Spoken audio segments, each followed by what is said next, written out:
Hey guys, welcome to the final day of Christmas week on the Real DVD Watchers. Today I'm going to be reviewing one of the probably better known Christmas films, and certainly one of the best Christmas films, It's a Wonderful Life. This is a film directed by one of the greatest filmmakers ever, Frank Capra, and it stars James Stewart as George Bailey and Henry Travers as Clarence, the guardian angel to George Bailey, and Lionel Barrymore as Henry F. Potter, this rich sort of man who wants to have the entire community in his hands. And it tells the story initially of these two angels having a conversation, and they tell Clarence, the guardian angel, in order for you to earn your wings, you're going to have to do something. And so they give him the mission of making sure George Bailey does not take his own life on Christmas Eve. And the rest of the film is told through flashbacks, showing George Bailey's entire life and what has led up to this moment. And it shows how he's touched the community and how he's made a difference in the lives of everyone there. One of the interesting things about this notion is it plays very much like life. You see how George Bailey is a man of ambition, a man who has dreams of leaving the place he's in to pursue his own happiness. But things keep happening, and in selfless acts, he has to continuously stay behind and give up his dreams. And it's very, very sort of, you can connect with that notion, because I think everybody has at some point, or will at some point, give up something they want out of selflessness, and sort of doing it for the benefit of others rather than yourself. And then of course Clarence comes, and this is the part that everybody knows about this movie, is that he comes and says, well, you know, if you think your life is so much better if you weren't in it, why don't we just see? And so he takes George Bailey to a world where he had never been born. And of course George Bailey does not believe this, but as he begins to see the things that have happened, the things that have changed, it becomes a very clear message of the stories that every human life is important, and it means something, and it has an influence. And that's one of the great things about this movie. I'm going to go into the story. What I liked about it is it spends a lot of time showing you George Bailey's life, showing you his sacrifices, showing you his ambition, showing you how he goes from a man with dreams until he ultimately ends he makes his choices, but he almost settles for a life. He loves the woman he's with and stuff like that, and he loves his children, but ultimately it's not the life he saw for himself.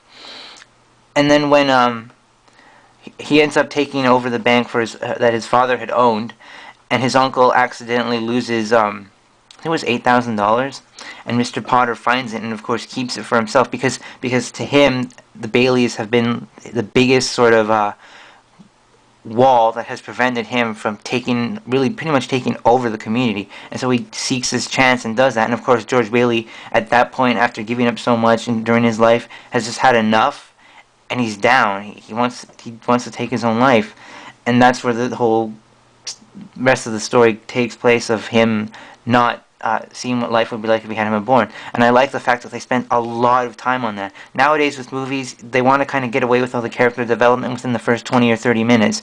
Here you spend a great deal of time getting to know this person, and it allows you to either A, relate to him more, or B, understand him more, even if you don't really get to know, if you haven't experienced some of the things he's experienced. So when you ultimately go to this final, not confrontation, but final act where he sees the world without him, it's very powerful, and it's very, you get very emotionally invested in this. I like the fact that they also don't spend too much time dwelling on it. Not a lot of the movie, in my opinion, is really surrounded on what would it be like if he wasn't here. It's very to the point. It's like, this is what would have happened, buddy. And I do like the fact that it's like, you spend a long, not drawn out time, but a long time focusing on this is how it is, and then you just get a big bam, sort of punch in the face, this is how it could be. And then you're like, oh wow, that is how it could be. And just like that, they're not trying to drag it out or make the message seem more important than it needs to be. It's very to the point. Another thing is performances.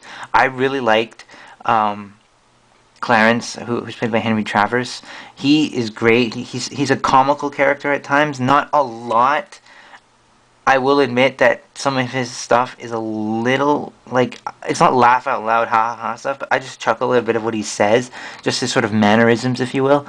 Uh, Lionel Barrymore plays Henry F. Potter, who I've mentioned before, and to me, he's easily one of the best villains in movie history. You just hate this guy because he wants to take down everything, and he will step on anyone to do it. He's just a perfect villain, in every sense you can get.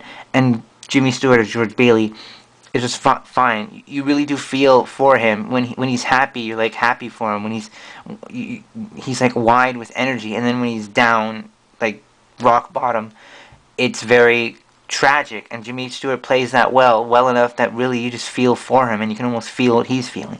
Brilliant stuff. I like the writing in this. Some of it is a little, in my opinion, like, oh, people would never talk like that, but in the sense that this is a fairy tale, really. I mean, it's like you look at all this stuff and go, with the exception of some of the things, it's very much like, oh wow, I've been there.